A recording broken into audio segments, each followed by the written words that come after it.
Lillian, she has always been a sweet and brave girl with a vibrant personality. But Jerry, he is more on the silent side, like to think and not really too socializing. He's a beast.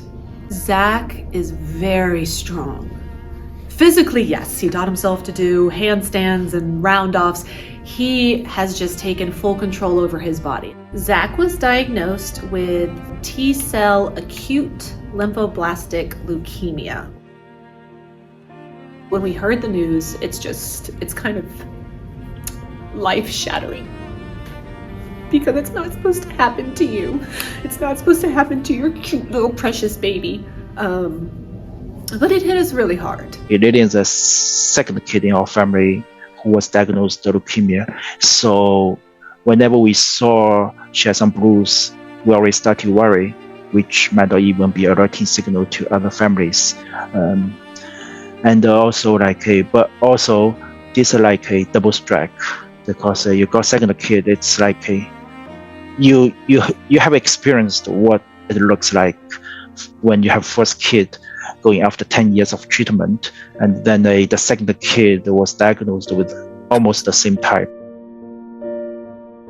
He has a twin brother, for those who don't know, and so we knew we would be in the hospital a lot, but being able to take care of another almost 2-year-old was very daunting. Usually the parents were shocked and hard to believe at the first time they heard of the news.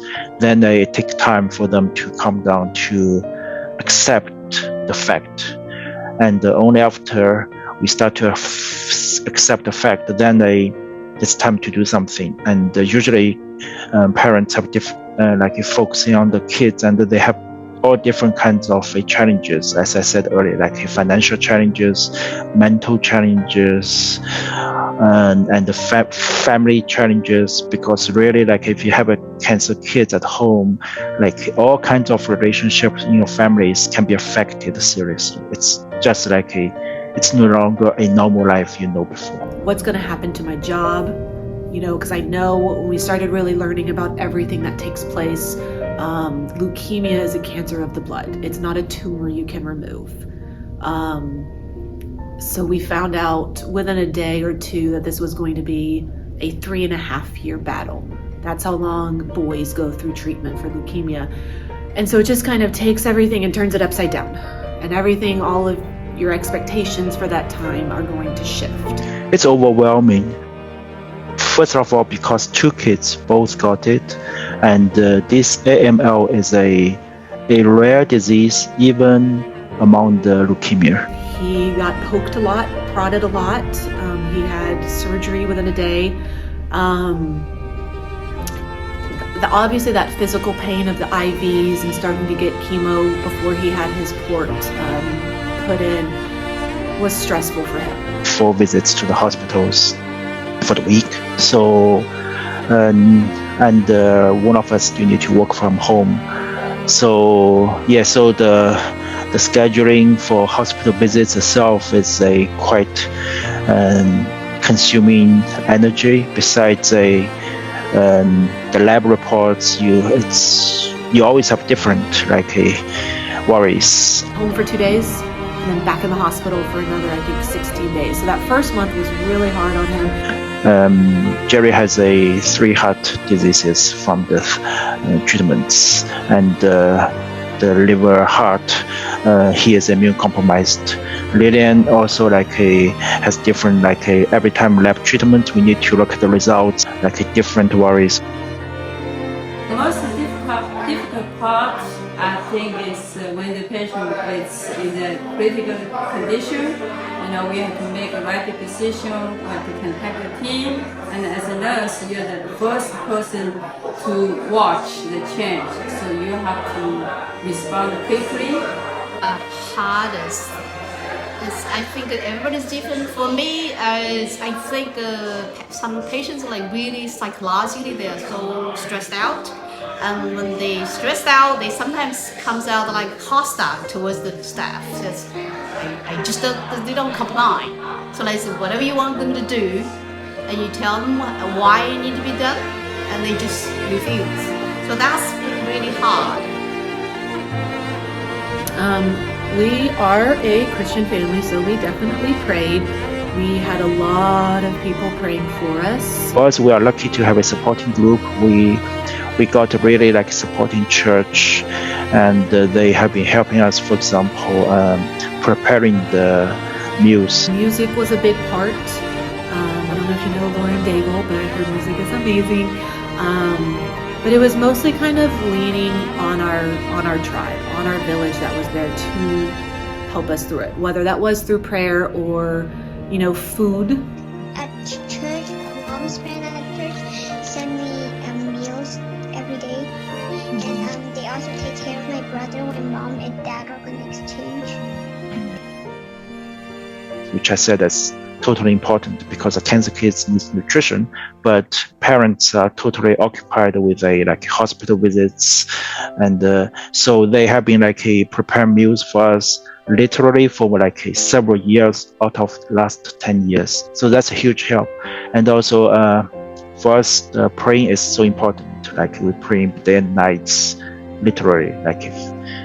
It's very often for parents to wake up in the midnight and start to worry, too early to sleep anymore. So praying helps us a lot.